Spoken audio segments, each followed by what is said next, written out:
Kilalanin ang mga Filipino celebrities na mayroong naglalakihang negosyo.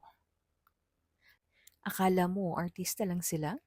Paano kung sabihin ko sa'yo na ang iba sa kanila may sariling restaurant, farm, at kahit beauty brands? Sa video na ito, aalamin natin ang mga Filipino celebrities na may totoong negosyo sa likod ng kanilang yaman. Hindi lang talent ang puhunan nila, kundi smart investments at negosyo. At ang mas interesting, yung iba sa kanila. Tahimik lang pero milyon ang kinikita behind the scenes. Simulan natin kay Bea Alonso. Si Bea Alonso ay may sariling farm sa Zambales, kung saan nag-i-invest siya sa agriculture. Bukod dito, ay may mga real estate properties din siya na pinagkakakitaan, mapaloob man o mapalabas ng bansa. Ito ang classic example ng long-term investment. Ivana Alawi. Si Ivan Alawi ay kumikita sa YouTube channel ng may milyong-milyong views.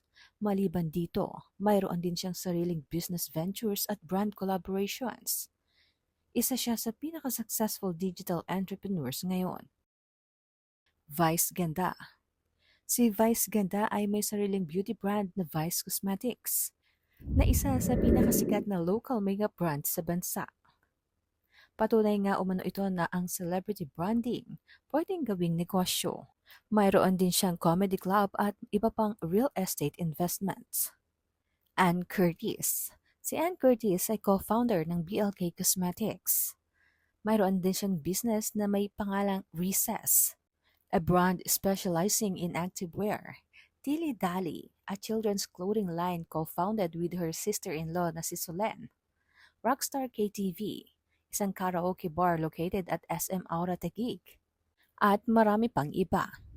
Dingdong Dantes. Si Dingdong Dantes ay ang founder ng Dingdong, isang tech startup providing delivery, e-commerce, and logistic solutions, launched in 2020.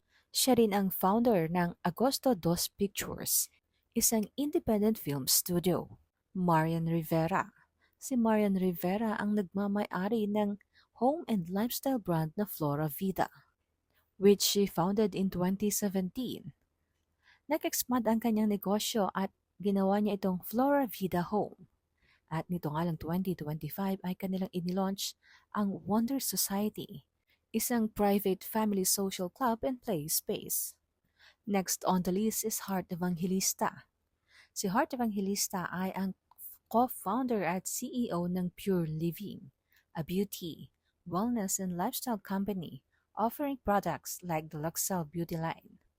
Siya rin ang co-owner ng Harlan Beach Resort sa Boracay. Milyones rin ang kinikita ni Heart Evangelista sa kanyang mga paintings at jewelry designs.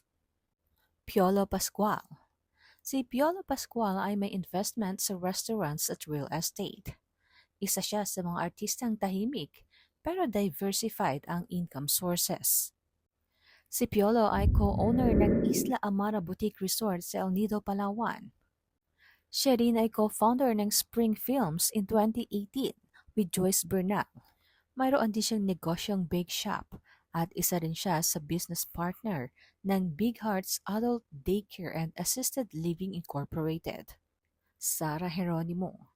Si Sarah Geronimo ay may income mula sa endorsements, concerts at investments. Kilala siya sa pagiging financially disciplined. Si Sarah Geronimo, katuwang ng kanyang asawang si Mateo Guidicelli.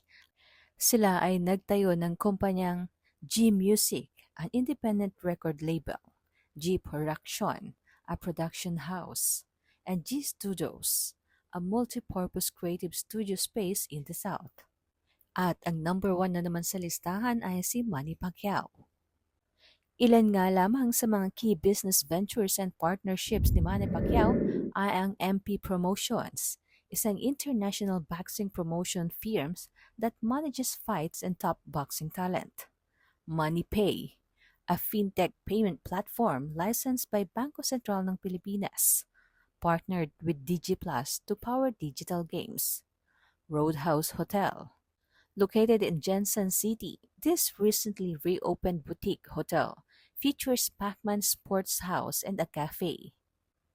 Mayroon din siyang Chump's Corner Mini Mart at iba pang investments sa real estate and infrastructure, kasama na ang recent partnership for power distribution.